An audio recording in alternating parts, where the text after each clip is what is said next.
organized by Heritage, the History Association of Janki Devi Memorial College. Before we proceed, I warmly invite our esteemed guests, Honorable Principal Ma'am and TIC, to grace the occasion by lighting the ceremonial lamp as a symbol of enlightenment and wisdom.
Thank you for gracing this moment and illuminating the ceremony with a traditional lamp lighting. Just as this light symbolizes timeless knowledge and wisdom, Gatha too embodies more than just a tale. It's a saga, a legend, a living tradition. It represents stories that have transcended time, carried forward through oral and written traditions, and shaped identities, cultures, and civilizations.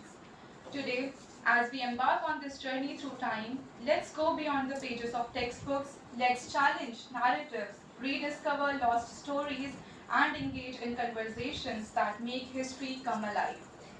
Gatha is more than an event, it's a celebration of the past, a reflection on the present, and a guide to the future. So let's dive into the rich tapestry of history with curiosity, passion, and an unyielding thirst for knowledge. Welcome to Gatha 2025, where history isn't just remembered, it's relived.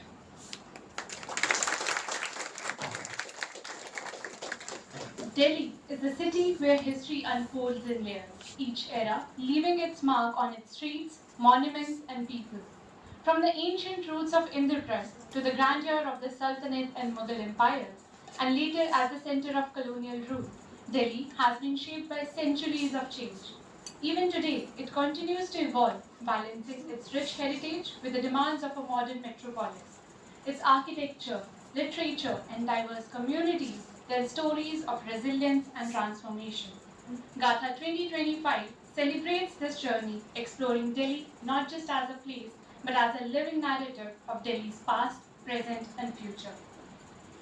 With this, I now invite our Honorable Principal, Professor Swati Pal, to felicitate our esteemed speaker, Professor Pawan Kumar Sharma, with a token of gratitude. Professor Pawan Kumar Sharma राजनीति विज्ञान के प्रतिष्ठित विद्वान हैं जो 32 वर्षों से शिक्षण और शोध से जुड़े हुए हैं। उन्होंने आगरा विश्वविद्यालय से एमए और पीएचडी प्राप्त की है। वे 85 शोध पत्र, 4 पुस्तकें, एक शब्दावली और कई लेखों के लेखक हैं तथा 350 से अधिक व्याख्यान दे चुके हैं। उन्होंने फ्रांस और जर्मनी की अकादमिक यात्राएं की हैं और राष्ट्रीय व अंतर्राष्ट्रीय शोध परियोजनाओं में योगदान दिया है। वे अनेक विश्वविद्यालयों और राष्ट्रीय महत्व के संस्थानों की शासी परिषदों के सदस्य रहे हैं तथा 2 राष्ट्रीय संस्थानों की समीक्षा समिति के सदस्य भी हैं। डीन अकादमिक और विभागाध्यक्ष के रूप में विभिन्न पदों पर कार्य कर चुके प्रोफेसर शर्मा ने 30 एमफिल और 10 पीएचडी शोधार्थियों का मार्गदर्शन किया है। वे 1990 से भारतीय ज्ञान परंपरा पर कार्यरत हैं और वर्तमान में चौधरी चरण सिंह विश्वविद्यालय में आचार्य के रूप में कार्य कर रहे हैं। हमें हर्ष है कि आज वे हमारे बीच उपस्थित हैं। Now, I would like to invite Principal Ma'am to felicitate our speaker, respected Professor Vipul Singh. Professor Vipul Singh is a distinguished historian and professor at the Department of History, University of Delhi, with over 25 years of teaching experience. He holds a PhD from Delhi University and completed his postdoctorate at Ludwig Maximilian University, Munich, Germany. A dedicated researcher, his primary focus is the environment arid western Rajasthan and the plains of the Ganga. His work also extends to fluvial landscapes, inland fisheries, plantation ecology, disease, migration, eco-criticism, and historical GIS. Professor Singh is a Carson Fellow alumnus of the Rachel Carson Center for Environment and Society, Munich, and was honored by the International Consortium of Environmental History Organizations in 2019. His notable publications include Speaking Rivers, Environmental History of a Mid-Ganga Flood Country, and several acclaimed research papers. He is working on a book about global climate anomalies during the Mughal period and serves on the editorial board of Walter History Journal, published by Springer. Thank you, sir, for gracing us with your presence.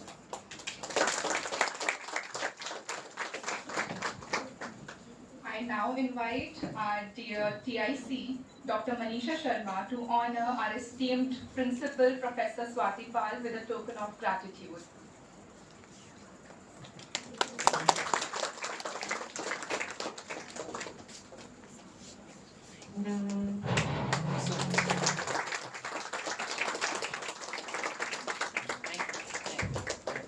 Thank you, ma'am. With great pleasure, I now invite our dear President, Durga Acharya, to step forward and honor our respected TIC with a token of appreciation.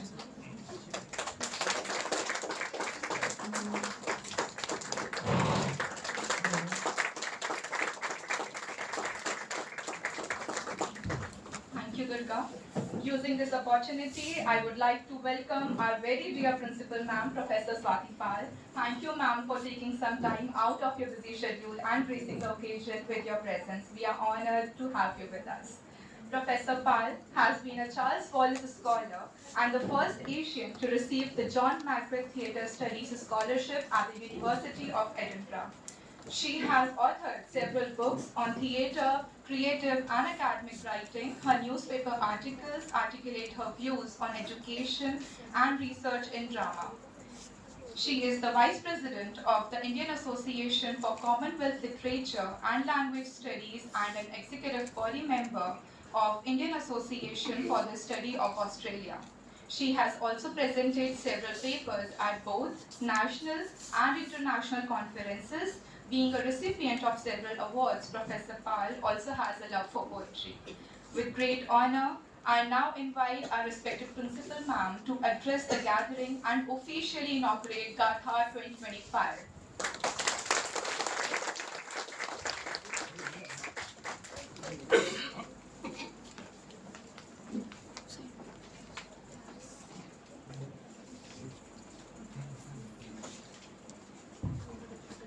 Manisha, faculty members of the History Department, and as always, beloved, dear, darling students of mine.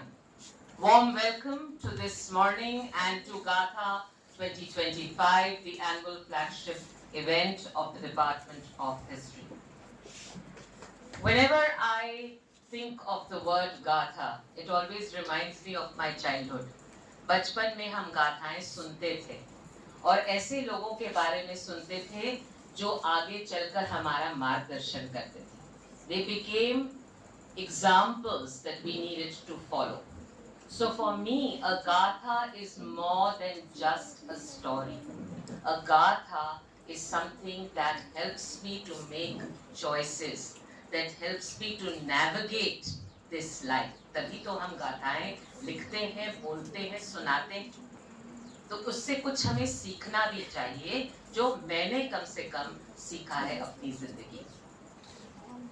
As far as the theme for Gatha 2025 is concerned, I'm delighted that it is about Delhi. I must tell you, respected sirs, that the research center of our college, we have so many research projects going on related to Delhi, which have culminated actually in books that have been published by the Dasta and what is the other one? I'm forgetting the publishing house. But they have been published by well-known, acclaimed publishers. So we have a book called Rediscovering Shahjahanabad. we have a book on Delhi in COVID times. That too was, not just Delhi but other cities too, and yet another book on rediscovering Delhi. So Delhi has become quite a source of interest to not just history department students, but these are primarily students from BA program. And why is that? Because हर एक गली में, आप किसी भी गली में घुस जाएं दिल्ली के शहर में, तो आपको वहां पे कुछ अनकही कहानी मिलेगी. There are untold stories, there are unwritten stories. So that legacy is very, very rich. And it is a good idea to try and unearth some of those stories because they have lessons to teach us. So I'm really delighted that today the history department has chosen Delhi as its theme. Whenever history department holds any kind of a program, I remember with a lot of affection and a lot of regret, I remember our dear colleague, Mrs. Smita Mitra, who was always so excited and so actively involved in all that the department did, especially the annual festival. So today it is also a time to remember Mrs. Smita Mitra for her great contribution to the history department and to the college. I know that there are children from other colleges too, and I'm really hoping that it's going to be very exciting, the Young Scholars Conference. This is again something that we started about a year back, and we found the feedback immensely satisfying. I hope that this year too we get brilliant. You are brilliant people. All you youngsters are absolutely brilliant. We look upon you to lead the way. We look upon your deep-rooted commitment to the study of the humanities, not just history, but to the study of humanities, so that humanities continues to prevail, because I hope you know that the humanities are under tremendous threat right now globally. As history students, you must know your history. So contemporary history is that the humanities are under dire threat. So we must keep it vibrant. And the one way to do that is through good research. So I wish you good luck, all of you. I hope you learn from each other, and I hope you also, of course, enjoy this festival. My congratulations to the Department of History, both teachers and students. I always look forward to everything that the college does, and I really look forward always to Gatha. So with these words, I declare Gatha 2025 open.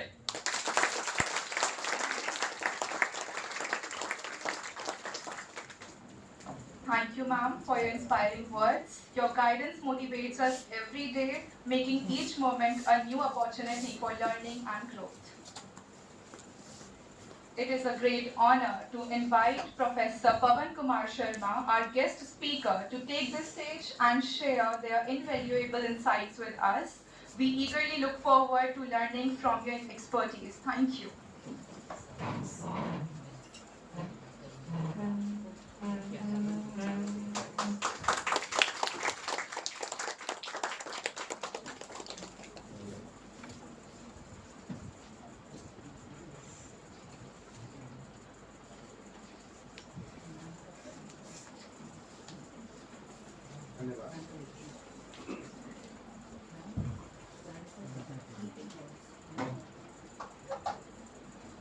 सबसे पहले आप सभी का आभार कि आप लोगों ने मुझे यहाँ पर आमंत्रित किया।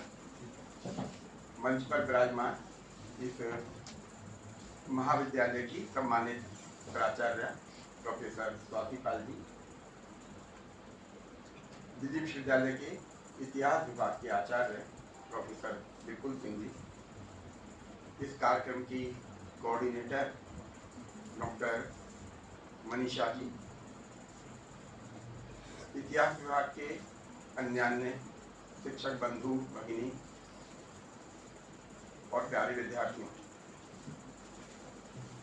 15-20 मिनट में मुझे अपनी बात पूरी करनी है, तो मैं 2-3 बातें सूत्र रूप में आपके सामने रखूंगा और मुझे लगता है कि आप उस दृष्टिकोण से सोचना शुरू करेंगे तो इस प्रकार के कार्यक्रमों की सार्थकता, यूटिलिटी हमारी समझ में आएगी और बनी भी रहेगी।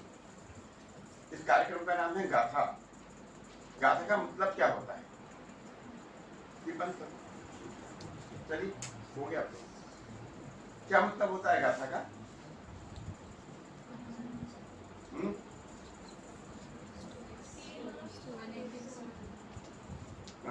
गाथा का मतलब सिर्फ कहानी नहीं होता है ना। एक्चुअल में गाथा को अंग्रेजी में स्टोरी कह दिया तो हमने गाथा को छोटा कर दिया, है ना। गाथा व्यापक टर्म है, वाइडर फॉर्म में उसको हम उपयोग में लाते हैं। उदाहरण के लिए महाभारत गाथा है ना, रामायण गाथा नहीं है। तो आपको लगेगा दोनों में अंतर क्या है? दोनों ही एपिक हैं, ग्रेट एपिक ऑफ हिंदूज या भारत। लेकिन रामायण में सिर्फ और सिर्फ एक व्यवस्था विशेष, परिवार विशेष, वंश विशेष के बारे में बात की गई है, बस। इसलिए Ramayana is very much close to history. Ramayana doesn't come under the purview of Quran, इसलिए उसको महाकाव्य कहा जाता है। और एक परिवार विशेष, एक व्यवस्था विशेष के बारे में उसमें है, इसलिए उसको गाथा की श्रेणी में नहीं रखा जाता। ठीक है, काव्य है, महाकाव्य है, ठीक, हम उसको बहुत सम्मान के साथ पढ़ते हैं। लेकिन महाभारत गाथा है, ठीक है, क्योंकि महाभारत में सतयुग से लेकर 5200 वर्ष पूर्व तक का समग्र परिप्रेक्ष्य समाहित है।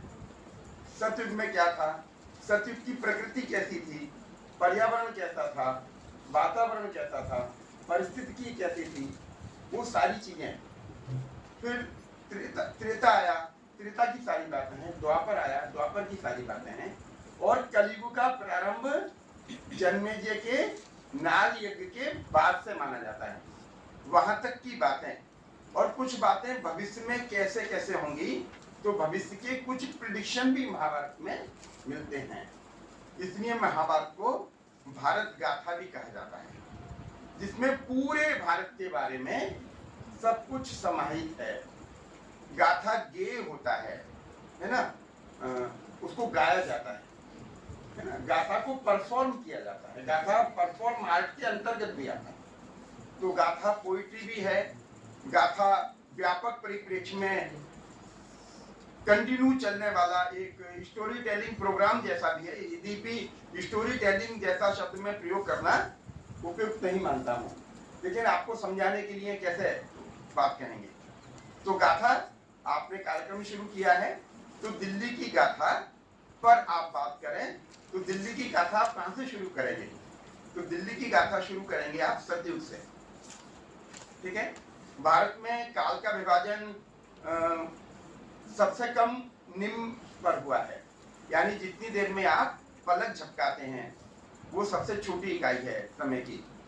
और सबसे बड़ी इकाई भारत में काल और महाकाल, ठीक है, जिसको आप कैलकुलेट नहीं कर सकते। काल, महाकाल, महाकाल, काल और फिर युग। युग 4 युगों में भारत विभाजित है। तो दिल्ली ऐसी जगह है, ऐसा स्थान है जिसका उल्लेख रामायण में भी है, जिसका उल्लेख महाभारत में भी है। और बाद में दिल्ली कैसे नाम पड़ा उसकी भी अपनी एक अलग रोचक कथा है, वह भी है। बाद में फिर अनंत पाल तोमर के जमाने से लेकर किस प्रकार से भारत में विदेशी आक्रांत आए, उन्होंने दिल्ली को लूटा भी और बाद में दिल्ली को अपनी राजधानी भी बनाया। और फिर कैसे अंग्रेजों ने 1911 में भारत की राजधानी के रूप में इसको बनाया। 1911 से लेकर 13 तक कैसे ये पूरी व्यवस्थित, जिसको आज हम नई दिल्ली बोलते हैं, वो बनी। और 1947 के बाद फिर ये भारत की नए भारत की राजधानी बना। दिल्ली की बहुत सारी बातें, आप लोग दिल्ली पर काम करते हैं, रिसर्च पेपर कुछ लोग लिख कर लाए होंगे। तो दिल्ली को सिर्फ हम शाहजहानाबाद तक ले जाएं, यह भी दिल्ली के साथ अन्याय होगा। हमें थोड़ा पीछे महाभारत तक लौटना चाहिए, थोड़ा रामायण तक लौटना चाहिए, थोड़ा ऋग्वेद तक लौटना चाहिए। तो तब हमें ध्यान में आएगा कि सरस्वती नदी का प्रवाह कुछ दूरी पर था दिल्ली से। यदि हम सरस्वती नदी पर बात करेंगे, नासा ने उसका चित्र रिलीज किया है, डॉक्यूमेंट भी सरस्वती के ऊपर तैयार हो गए हैं, तो ध्यान में आता है कि किस प्रकार से दिल्ली को किनारों को स्पर्श करते हुए सरस्वती नदी बहती थी। उसका अपना एक अलग महत्व है, संस्कृति हमारे समझ में आती है। दो तीन बातें मॉड्यूलर किचन की आज हम बात करते हैं। ठीक, एक व्यक्ति हुआ है, उसका नाम है माय, ठीक है। अमेरिका की जो माया सभ्यता है उसका वो प्रतिपादक है। अब आपको माया और इनका सभ्यता बहुत समृद्ध सभ्यताएं नहीं है, उनमें से एक का प्रतिपादक मैं दानव के नाम से जाना जाता है। आप में से कितनों ने उसका नाम सुना होगा मुझे नहीं पता। मैं जिस शहर में नौकरी करता हूँ वो शहर उसकी राजधानी थी। मैं राक्षस, मैं दानव की राजधानी थी मेरठ। उसका नाम था मेराट और वो मंदोदरी का पिता था, ठीक है, रावण का ससुर था। लेकिन वो अपने जमाने का दो बड़े स्कूल ऑफ आर्किटेक्चर थे भारतीय संस्कृति में। नंबर 1 विश्वकर्मा, नंबर 2 मैं। विश्वकर्मा को देवताओं को आर्किटेक्ट माना जाता है और मैं ऐसा आर्किटेक्ट था जो देवताओं के लिए भी मकान बनाता था, नगर बसाता था और दानवों के लिए भी। दैत्य दानव की जो संकल्पना भारत में है वो बाहरी और आंतरिक नहीं है। हम पुराण पढ़ेंगे, हम विष्णु पुराण पढ़ेंगे, अग्नि पुराण पढ़ेंगे, मत्स्य पुराण पढ़ेंगे, महाभारत पढ़ेंगे, तो हमें ध्यान में आता है कि कश्यप ऋषि की 13 पत्नियां हैं। उन 13 पत्नियों में से 2 पत्नियां दिति और अदिति। दिति के पुत्र जो भी हैं वो दैत्य कहलाए और अदिति के पुत्र आदित्य कहलाए, देवता कहलाए। दोनों के मध्य संघर्ष क्या है? तो दोनों के मध्य आज की तारीख में एक सस्टेनेबिलिटी के कॉन्सेप्ट में विश्वास करते हैं और एक सस्टेनेबिलिटी के कॉन्सेप्ट में विश्वास नहीं करते। जो विश्वास करते हैं वे देवता हैं, जो विश्वास नहीं करते वे दानवों की श्रेणी में आए। जैसे उदाहरण के लिए भारतीय संस्कृति में बांधों का निर्माण सही नहीं माना जाता, क्योंकि नदी का जल सबका अधिकार है, उसका सतत प्रवाह, कंटिन्यूअस फ्लो नदी का होना चाहिए। देवता लोग इस बात का पक्ष लेते थे और जो दानव लोग थे वो बांध बनाकर नदी को रोक लेते थे। तो बड़ा संघर्ष जो ऋग्वेद में मिलता है वो इसी बात पर है कि देवता इंद्र को पुकारते हैं और कहते हैं कि इंद्र तुम आओ। आकर लोहे के किलों में दैत्यों ने जो पानी को कैद कर रखा है उसको मुक्त कराओ। अब ये लोहे के किले हैं, ये आज की तारीख के टेक्निकली बांध है। हम ऋग्वेद को डिकोड नहीं करते, एज इट इज ले लेते हैं, इसलिए हमें प्रॉब्लम आती है। हम ऋग्वेद को डिकोड करें तो बहुत सारी समस्याएं हमारे समाधान को प्राप्त होंगी और नई दृष्टि पुराण को पढ़ने की और इतिहास को पढ़ने की हमारी विकसित होगी। तो ये इस प्रकार का संघर्ष है। मैं लंबी बात ऋग्वेद पर नहीं करूंगा, बस मॉड्यूलर वाली बात कह के अपनी बात पूरी करूंगा। मैं जो है वो ऐसा व्यक्ति है जो राक्षसों के भी मकान बनाता है, देवताओं के भी मकान बनाता है। ना केवल मकान बनाता है, हम लुटियंस जोन्स की बात करते हैं। 3 लोगों की कमेटी बनाई थी, ब्रिटिश ईस्ट इंडिया कंपनी तो खत्म हो गई थी, लेकिन उसमें ब्रिटिश गवर्नमेंट जो थी 3 लोगों की समिति बनाई थी कि नई दिल्ली बसानी है। तो लुटियंस उस कमेटी के चेयरमैन थे। यद्यपि लुटियंस पश्चिम में कोई बहुत ज्यादा काम मिलता नहीं था उनको, उनका इतिहास पढ़ोगे तो ध्यान में आता है, लेकिन भारत में वो बहुत सम्मानित हैं। आज भी हम उनको लुटियंस जोन्स में रहना, बैठना, उठना हम बड़ा सम्मान का विषय मानते हैं। तो जैसे लुटियंस जोन्स ने नई दिल्ली बसाई, इसी प्रकार से मैं दानव भी और विश्वकर्मा भी नए भवन बनाते थे, नए मकान बनाते थे, नई कॉलोनी बसाते थे, नए शहर बसाते थे। मैं दानव ऐसा व्यक्ति है, आज की तारीख में हम कहें तो कंपनी है, स्कूल ऑफ आर्किटेक्चर है ना, स्कूल ऑफ आर्किटेक्ट है। शुक्र ने विस्तार से शुक्र नीति में किस प्रकार की का वास्तु होना चाहिए उस पर विस्तार से पूरा एक अध्याय लिखा है। ठीक, महाभारत में भी विस्तार से उसके ऊपर है। कौटिल्य भी ये बात कहता है कि नगर कैसे बसने चाहिए, तो मैं वह काम करता है। इंद्रप्रस्थ दोनों बार मैंने ही बताया है। मैं की इंपॉर्टेंस क्या है जो विश्वकर्मा की नहीं थी? क्या इंपॉर्टेंस है मैं की? कि मैं उस जमाने में, हम आज मॉड्यूलर किचन की बात करते हैं, सिर्फ मॉड्यूलर किचन पर काम कर पा रहे हैं, थोड़े से पुल बुल हम बनाने लगे हैं। मॉड्यूलर पैटर्न उसी ने टेक्निकली डेवलप किया है। उसकी वर्कशॉप थी, उस वर्कशॉप में वो नगरों के हिस्से बनाता था।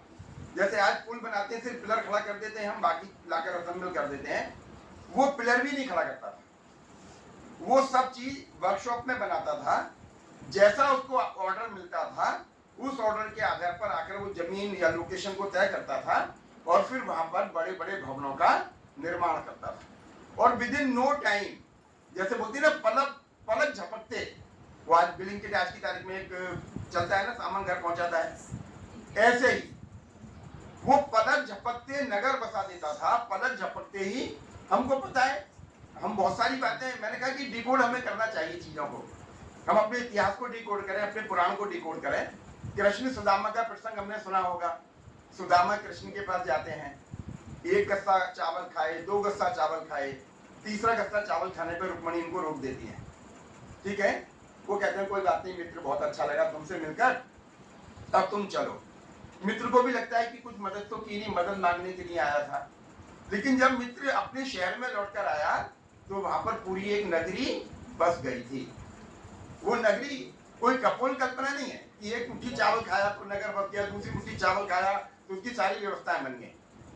हम यदि उसको डिकोड करते हैं तो ध्यान में आता है कि एक ऐसे आर्किटेक्ट को उन्होंने काम दिया जो सुदामा के लौटने से पहले पूरे नगर को बसाने की क्षमता रखता था।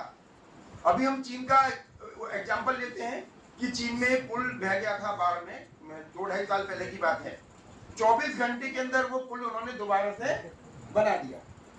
हम भी यही काम करते थे, लेकिन हमने अपने पुराण को, अपने साहित्य को रिविजिट नहीं किया, उसका पुनरावलोकन नहीं किया।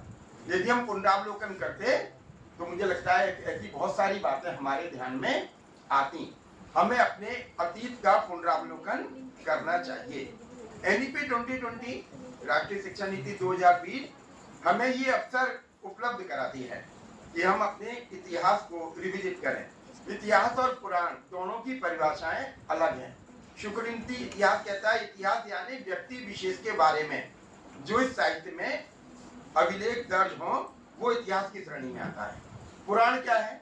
तो वो कहता है पुराण में वह सब कुछ जो अतीत का है, प्रकृति भी है, पर्यावरण भी है, नदियां भी हैं, पहाड़ भी हैं, कितने राजा हुए, उनका स्वभाव क्या था, उन्होंने लड़ाइयां जीती हैं या लड़ाइयां हारी हैं, वो सब कुछ एज इट इज जैसा था, आंखों देखा हाल जिस साहित्य में उपलब्ध होता है उसको पुराण कहा जाता है। तो हमें अपने पुराणों को रिविजिट करना चाहिए, हमें अपने इतिहास को भी रिविजिट करना चाहिए। और जो गाथाएं हम अपनी पीढ़ी दर पीढ़ी सुनते आए हैं, हमने बचपन से माँ की गोदी में गाथाएं सुनी होंगी, लोरी सुनी होगी, उन लोरियों में भी गाथा, गाथा का मतलब ये जो गाई जा सकती है, जो गाई नहीं जा सकती उसको गाथा की श्रेणी में हम शामिल नहीं करते, उसको हम कथा कह देंगे। कथा का भी महत्व सार्वकालिक होता है। फिर कहानी है जो थोड़े समय के लिए है, वो कहानी की श्रेणी में आ जाती है। तो मुझे लगता है कि यदि आप लोग सब दिल्ली विश्वविद्यालय में पढ़ने का आपको सौभाग्य मिला है, जानकी देवी मेमोरियल कॉलेज में आप पढ़ रहे हैं, इतिहास विभाग बहुत अच्छा काम करता है यहाँ पर। मैं दूसरी बार इस महाविद्यालय में आया हूँ। मुझे लगता है कि एनईपी 2020 के आलोक में यदि आप इतिहास और पुराण को मिलाकर पढ़ने का अभ्यास बनाएं और अपनी परंपराओं की ओर लौटकर संस्कृति को दोबारा से समझने का प्रयत्न करें। मुझे नहीं लगता कि कितने लोगों को पता है कि दिल्ली में महाभारत कालीन किला है। कितनों को पता है बच्चों में से? आप कहाँ पर है? यहाँ पांडव किला भी है। ठीक है, ये जो भारत मंडपम बना है उसके सामने। कितने लोग आप में से पांडव का किला देखने के लिए गए हैं? आपको जाना चाहिए, मथुरा जाइए, मथुरा में यमुना नदी के किनारे पर कंस का भी किला उपलब्ध है, उसको भी देख कर आइए। हम मध्यकाल का इतिहास देखते हैं, हमें प्राचीन काल का भी इतिहास देखना चाहिए। हमें कुतुब मीनार भी जाना चाहिए, उसको ढंग से देखना चाहिए, तब हमें कुतुब मीनार की प्राचीनता का भी अंदाजा होगा। हमें मोहरोली का जो लोह स्तंभ है उसको भी देखना चाहिए, उसको भी समझना चाहिए। हमने अपने अतीत को पढ़ा नहीं है, इसलिए हमको लगता है कि पश्चिम ने जो कुछ हमको दिया है वह पर्याप्त है। एक रामविलास शर्मा हुए हैं, 20वीं शताब्दी के बड़े भाषा वैज्ञानिक हैं, मार्क्सिस्ट हैं। मैं मार्क्सिस्ट इसलिए कहता हूँ कि मार्क्सिस्ट कहते ही थोड़ा आज की तारीख में भी विषय की प्रासंगिकता मानी जाती है। मैं नहीं कहूँगा तो लोगों को लगेगा कोई लेफ्ट राइट विंग का आदमी है, लेकिन भारत को अद्भुत प्रेम करते हैं। अंग्रेजी के प्रोफेसर थे आगरा में, लेकिन सारा साहित्य उन्होंने हिंदी में लिखा है। 60 किताबें हैं उनकी, 4 किताबें बस अंग्रेजी में, उनकी पीएचडी डीलिट और 2 किताब और, बाकी सारा साहित्य हिंदी में है। वो कहते हैं कि यदि अंग्रेज भारत में नहीं आते, हम अंग्रेजों को बहुत थैंकफुल अपने को बार बार कहते हैं कि वो नहीं आते तो हमारा विकास नहीं होता। रामविलास शर्मा कहते हैं कि यदि अंग्रेज भारत नहीं आते हम तब भी आधुनिक होते। आज की तारीख में हम आधुनिक नहीं हैं, हम वेस्टर्नाइज्ड हुए हैं। आधुनिक अपने बल पर होते, वो कहते हैं हम आज भी आधुनिक होते, अपने बल पर आधुनिक होते, वो सारे काम जो अंग्रेजों के आने के बाद इस देश में हुए, हो सकता है अंग्रेजों के आने से पहले हम कर चुके होते। उदाहरण के लिए कई लोग क्रिटिसाइज करते हैं कि रेल कहां से आती, वो बताते हैं कि हम इतना उच्च कोटि का लोहा बनाते थे कि सिकंदर भी जब भारत आया है तो यहाँ से तलवार लेकर गया है। बाद में 1918 का जो औद्योगिक इंडस्ट्रियल कमीशन है उसने भी हमारे इस्पात निर्माण की तारीफ की है। धर्मपाल जी की किताब है science and technology in ancient India, उसमें बताया गया है कि हम लोहा ऐसे बनाते थे जैसे कुम्हार आवा लगाता है। आपको अपने घर के लिए लोहा चाहिए तो हम आपके घर के पास ही बैलगाड़ी में लोहे का बनाने की जो भट्टी है वो ले आते थे और आपके घर के पुराने लोहे को और अपना नया लोहा मिलाकर नया जितना लोहे की आपको आवश्यकता थी वो बना देते थे। और ये लाखों भट्टियां हिंदुस्तान में थी और इनसे पर्यावरण भी प्रदूषित नहीं होता था। मेहरौली का लोह स्तंभ उसी प्रकार का लोहे का है। गया में भी कुछ लोह स्तंभ बरामद हुए हैं। मध्य प्रदेश में एक जगह है धार, वहां पर भी वो लोह स्तंभ बरामद हुए हैं। तो रामविलास शर्मा कहते हैं कि यदि हमने अपने बल पर आधुनिक होने के प्रयत्न किए होते तो हम ज्यादा आधुनिक होते और ज्यादा भारतीय प्रकृति और संस्कृति के अनुरूप हमने अपने को विकसित किया होता। क्यों नहीं कर पाए? क्योंकि हमने अपने अतीत को पढ़ने का अभ्यास बंद कर दिया। 1838 में मैकाले को हम बहुत उल्टा सीधा बोलते हैं, हमारा स्वभाव बन गया है। लेकिन मैकाले कितने दिन रहा? 3.25 साल हिंदुस्तान में रहा था। 3-4 मिनट के उसके एजुकेशन मिनट्स हैं, 3-4 पेज के, उन पर उसने सारी एजुकेशन भारत की बदल दी। लेकिन उसका एक बहनोई था, 12 साल हिंदुस्तान में रहा है। उसने 1838 में किताब लिखी है on the education of the people of India. उसमें वो लिखता है, मोटी किताब है, 150-200 पेज की किताब होगी, मुझे पता नहीं कि अब उपलब्ध है या नहीं है, लेकिन गूगल पर आप जाओगे तो उसकी सॉफ्ट कॉपी उपलब्ध है। forgotten.com एक वेबसाइट है, वहाँ पर भी वो उपलब्ध है, लेकिन प्रिंट में किसी लाइब्रेरी में मिल जाएगी तो मुझे नहीं पता। उस किताब को पढ़िए आप। उस किताब में वो ये लिख रहा है कि हमें भारत की शिक्षा को क्यों बदलना चाहिए। तो भारत की शिक्षा को बदलने के लिए वो बहुत सारे कारण दे रहा है और उनमें एक कारण यह भी है कि भारत की शिक्षा बदले बिना हम भारत पर लंबे समय तक शासन नहीं कर सकते, इसलिए हमें भारत की शिक्षा बदलनी चाहिए। तो वो तर्क देता है अपने साले मैकाले को। क्या तर्क देता है कि भारतीय जानते बहुत हैं, our major concern is not to teach Indians but to unteach them because they have lot of knowledge in their languages।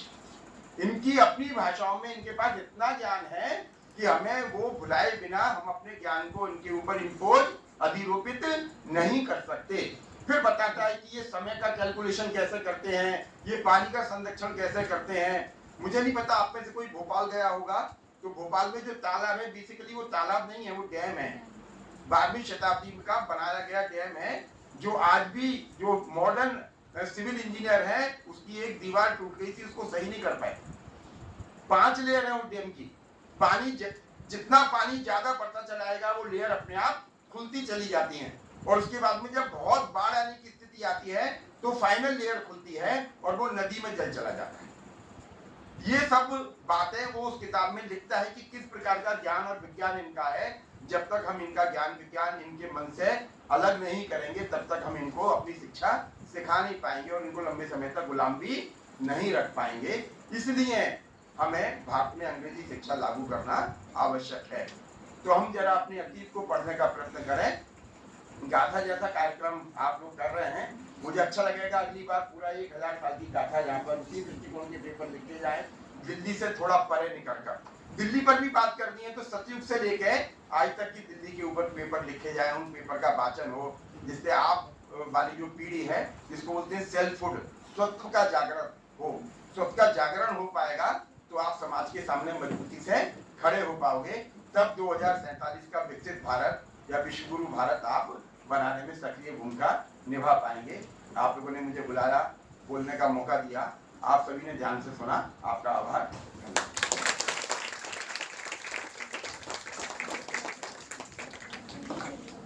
Sir, अपनी अंतर्दृष्टि हमारे साथ साझा करने के लिए आपका धन्यवाद।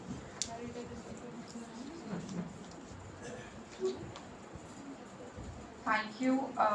With great pleasure, now I would like to invite Professor Vipul Singh to take the stage and enlighten us. Thank you, sir.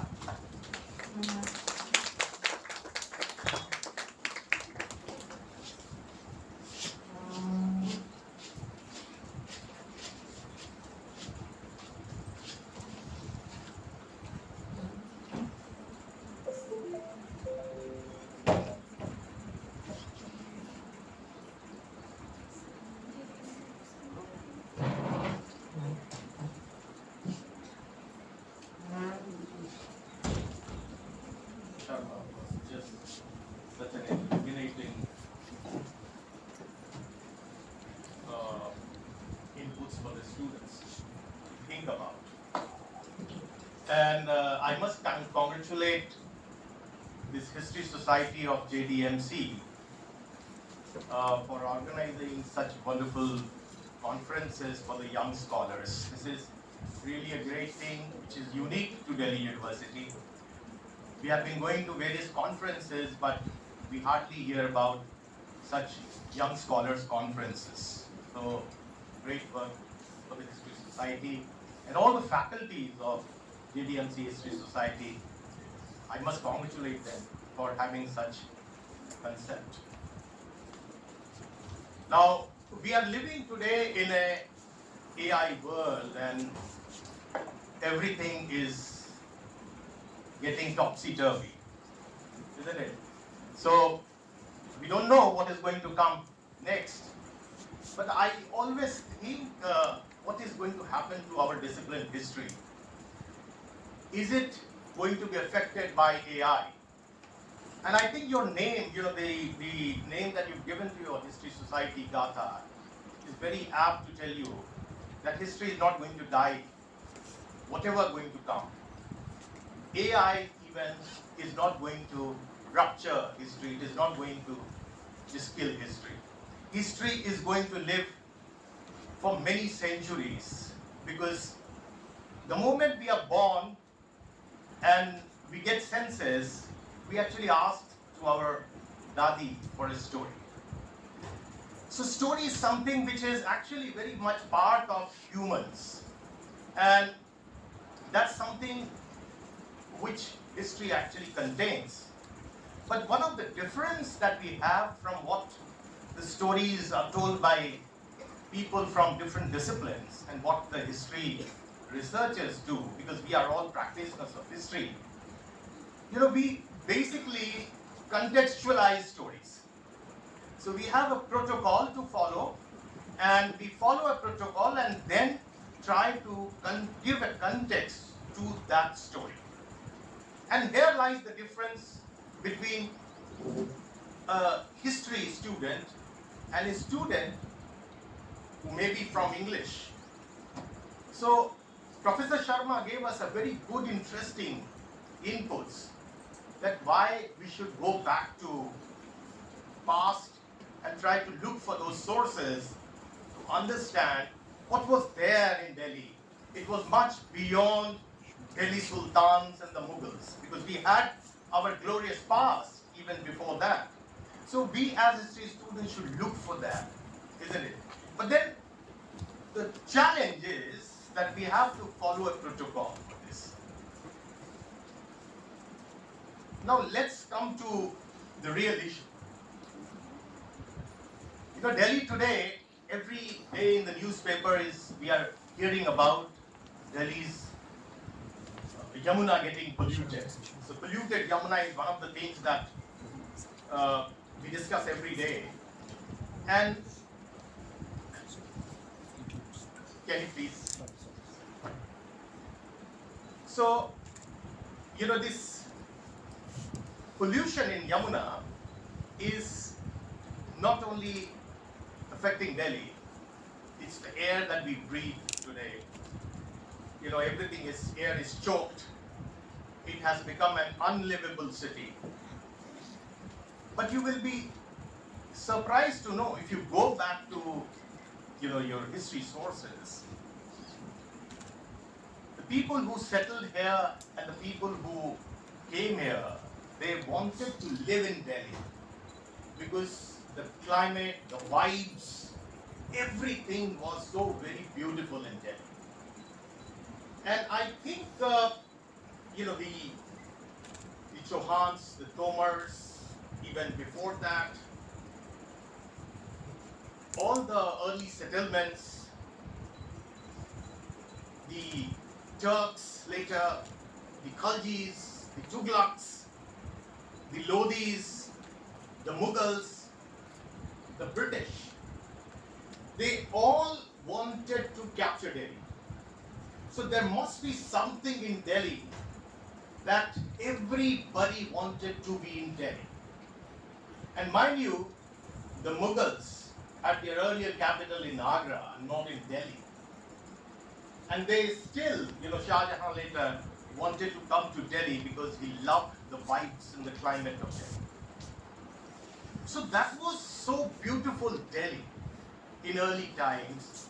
And then we have a Delhi today which almost becomes unlivable.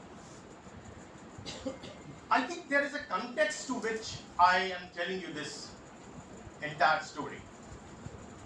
The context is that what was that made people to settle here, and what was the basis on which we actually lived and the people lived in Delhi. Now let me give you a sense of what was happening. And one of the things that is often so glorified by historians, especially for those who are writing medieval Indian history, they talk a lot about the Nahar-e-Bisht. Nahar-e-Bisht, which was dug up by Shah Jahan and which actually traveled from Yamuna and then entered into the Lal Killa, the Red Fort, and then emptied into Yamuna. So despite the fact that Shah Jahanabad, the Red Fort, it was built right on the bank of the Yamuna, but the water was supplied from far off to the Red Fort. So this is much glorified. And mind you, this is 17th century, and this is again a century when in Paris there is another ruler, Louis XIV, who had decided to construct the Palace of Versailles. And if you go to the palace, you will find a similar kind of a canal going right through the middle of the palace and then supplying the water to the palace. So they dug up a canal from the Seine River, which was far off. So this is a kind of, the engineering is so much glorified by historians, isn't it? But for me, this was the turning point for the disaster of Delhi. The moment we actually we tried to manipulate the supply mechanism, the way we use the water, the way we tried to use the hydrology, this was the turning moment. So, my take as history researcher is different from what many medieval historians would say. They would argue that this was one of the engineering feats. I say that although it was an engineering feat, but it was a disaster for Delhi. So that was the turning point from where it all started. Now, just fast forward to that. 1857 came, the British killed many of the Indians, and threw many of the bodies in that canal, in the Nehru-e-Behesht. It became, stinking, and there were many other reasons for this becoming stinking, and they decided to just close it down. But then if you read many of the sources of the British at the time, the historians who were writing, the surveyors who were writing at the time, they all talk about the engineering feat of the Nehru-e-Behesht, and then in the 19th century, after 1857, they tried to actually take many of the canals to different parts of Delhi to supply water in their civil lines and even in their cantonments. Now, what I actually wanted you to understand that there is a kicker from here. Now, why I say that there is a kicker? Because it actually has led to a situation today when you have polluted Yamuna.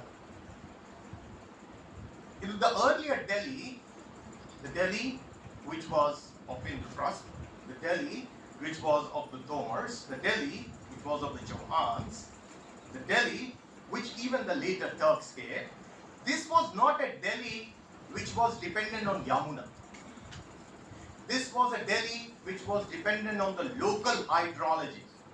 And you know what the local hydrology was? If you go to what we call today as Mehrauli, which was actually earlier known as Meherpur, and if you go to the Yoginipura area, the old temple sites, these were settled because you had large water bodies all around these areas.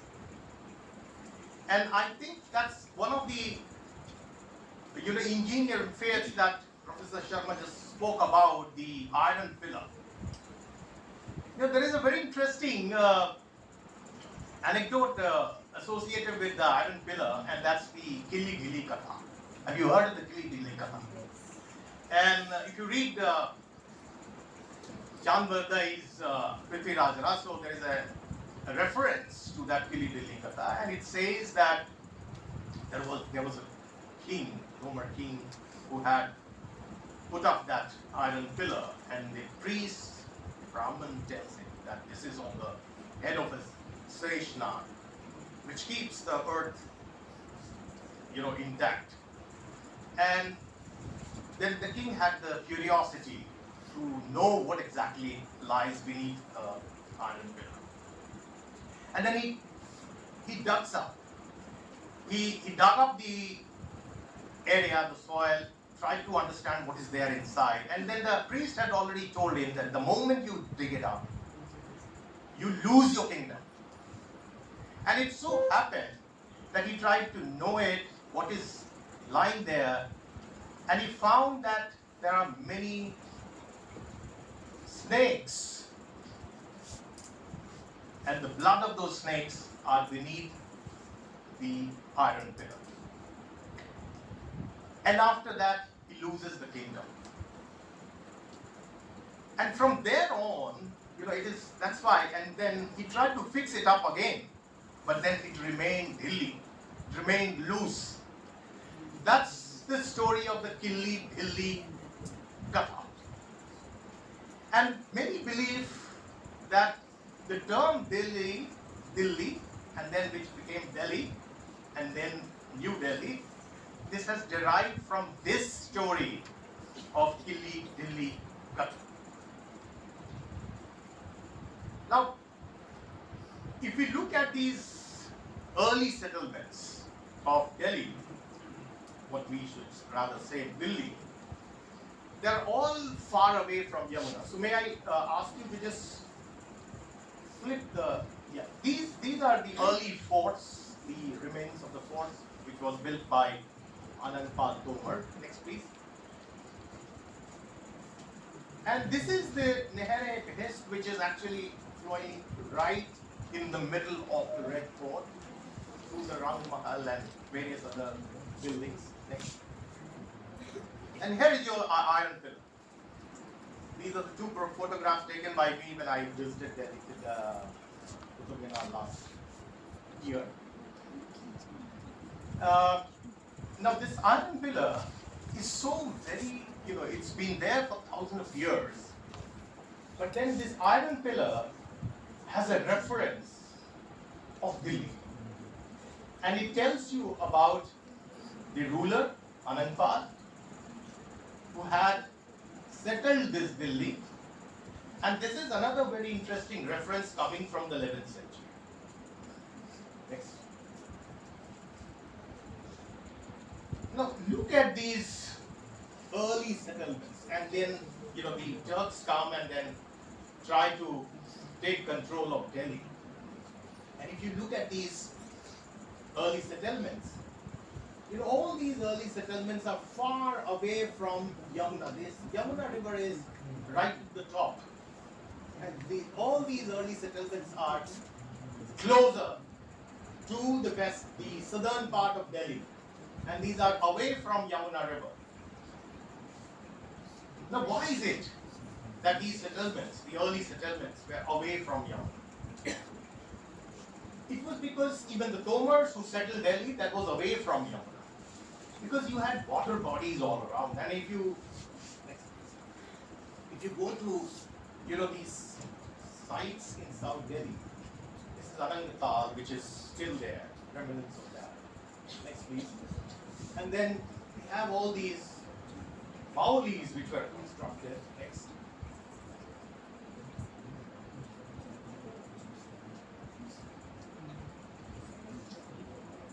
So,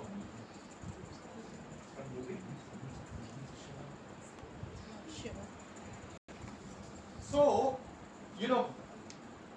even the Turks, when they came here, they also settled in that particular area.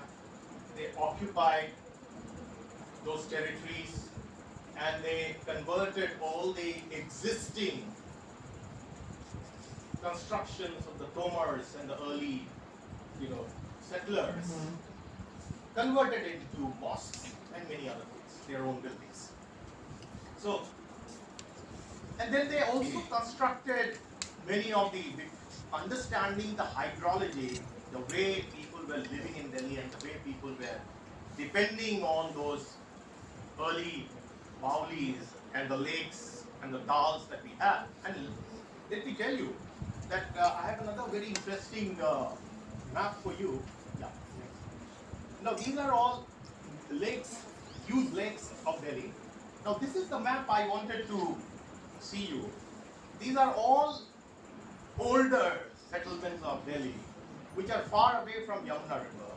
And these villages are actually, the old villages are close to the water bodies, the lakes. So like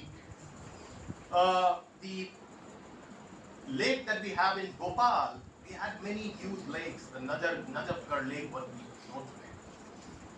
These lakes were existing for centuries and many of the villages were around these water bodies. So nobody wanted to settle closer to Yamuna. And that was something which even the Turks realized later on. And let me tell you that there is a reference of Firoz Shah Tughlaq in many of the medieval accounts talking about Firoz Shah Tughlaq constructing so many canals. So he's famous for construction of many canals. And there is one canal which is coming, which was coming from the Karnal region going to Hisar, which Firoz Shah Tughlaq constructed. So if you read many of the medieval accounts like Sirhindi's and Sirhindi's account and Tariq-e-Firoz Shahi of Afif, you will find the reference of Firoz Shah Tughlaq digging up those canals. But he never thought of bringing these canals to Delhi.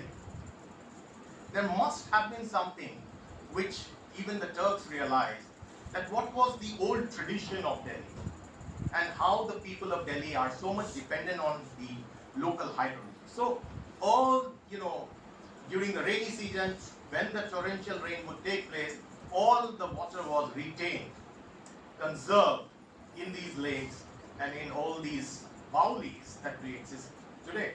So we have one bauli even in the Connaught Place area.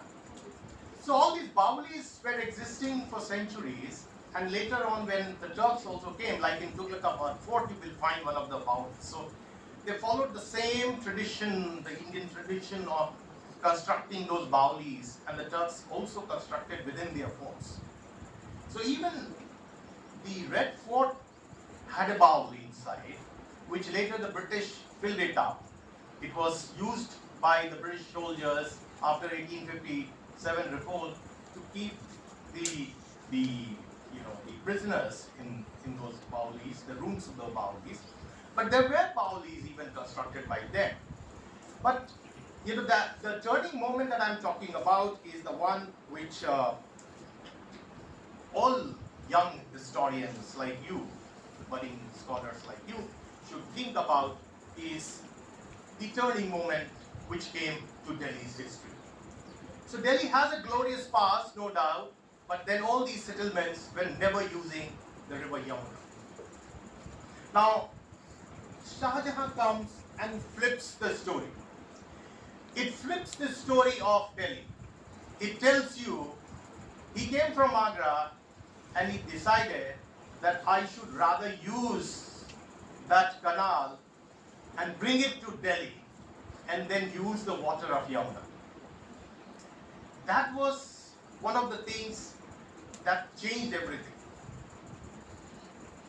So, Akbar had issued a sanad which gives reference about the cleaning up, desilting of the canal that was dug up by Firuz Shah Tughlaq. So he refers in that sanad, he informs us that the canal dug up by Firuz Shah Tughlaq is all filled up with a lot of silt and then we have to clean it. So he widened it, he cleaned it up, he deepened it, but he never brought it to Delhi. And then when Shah Jahan decided to construct Shah Jahanabad, he brings that canal from Karnal to the Red Fort, which went through the Chandni Chowk and Daryaganj.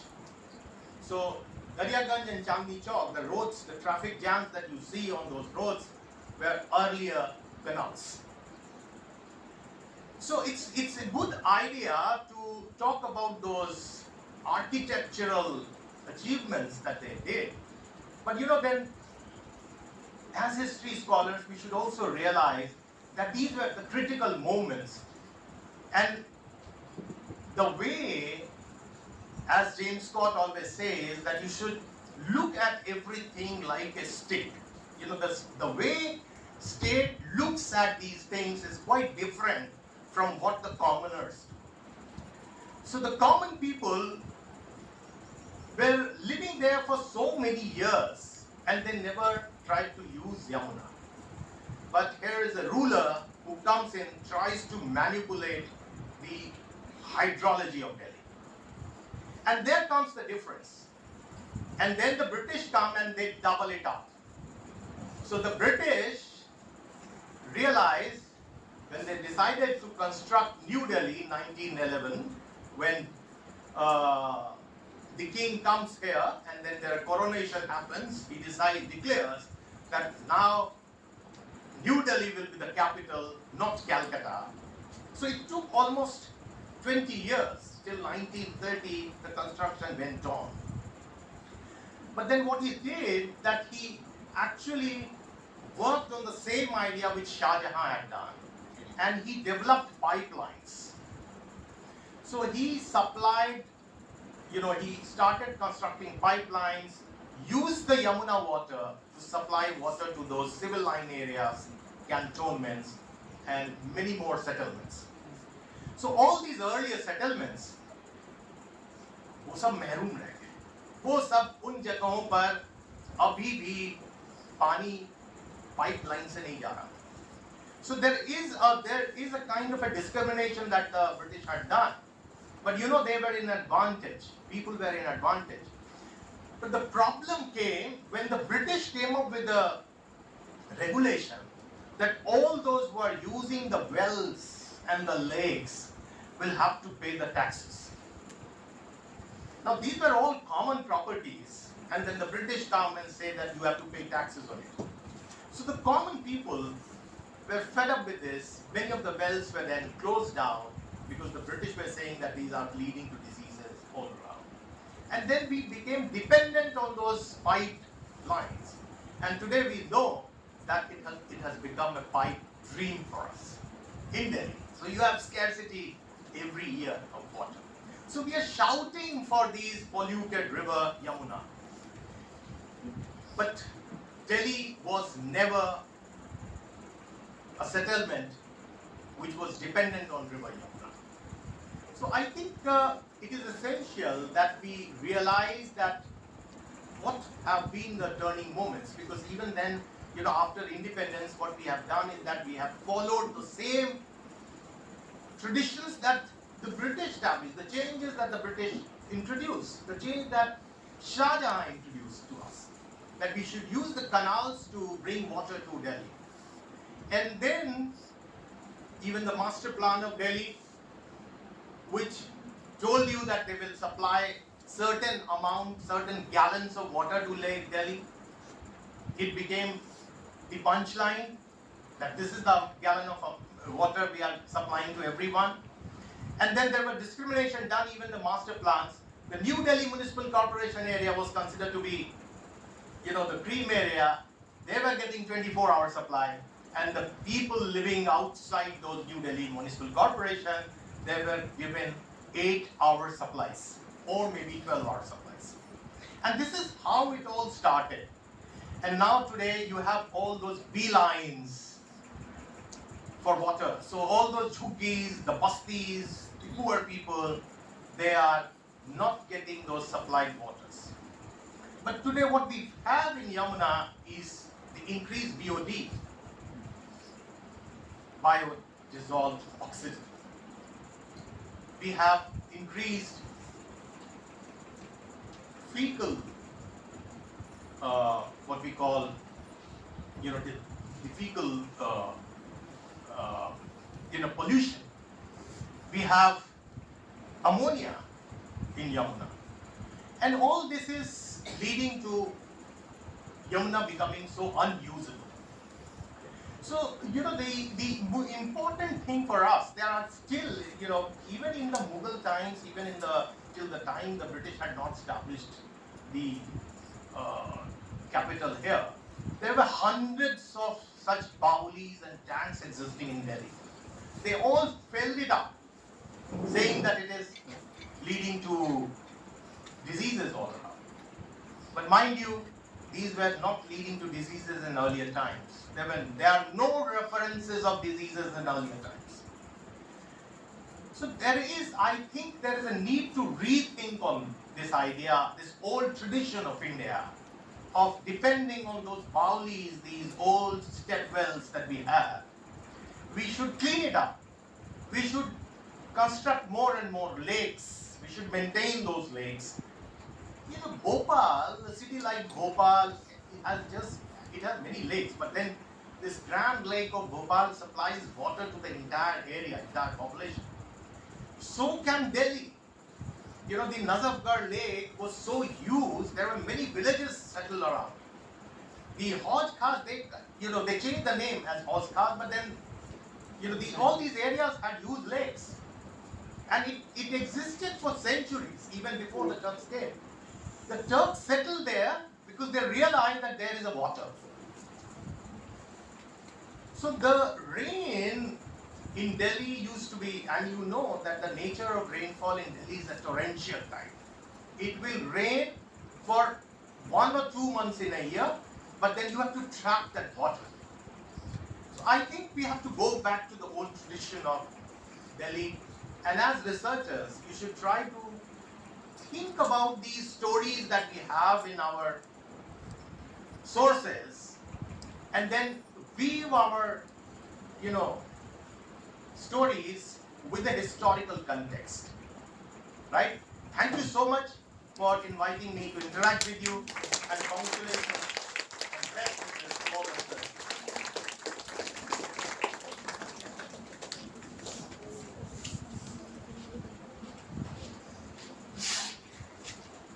Thank you, sir, for sharing your invaluable expertise with us. It was truly a wonderful event.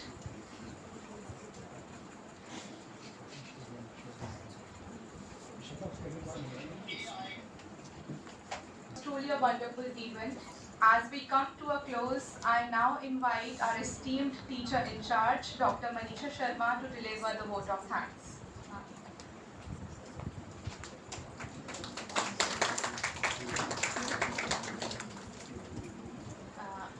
On behalf of the entire History Department and History Association, I would like to thank Professor Pawan Sharma ji and Professor Vipul ji for their invaluable inputs that they have provided to us regarding Delhi.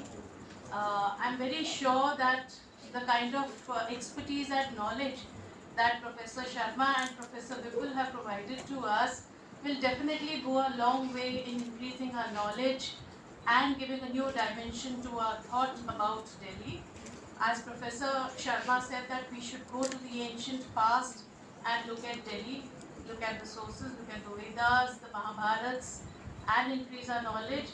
And Professor Vipul Singh about having the past being dependent upon Gaulis for the water system was definitely incredible. I would like to thank our principal, Professor Swati Pal, who has provided us a platform for organizing the Young Scholars Conference, for inviting such esteemed guests to deliver lectures about new dimensions and new researches. I would like to thank the teachers present, and I would also like to thank the students who are there and always supporting us. I would also like to thank the teachers involved in the entire process of Gatha and also the students. Thank you very much.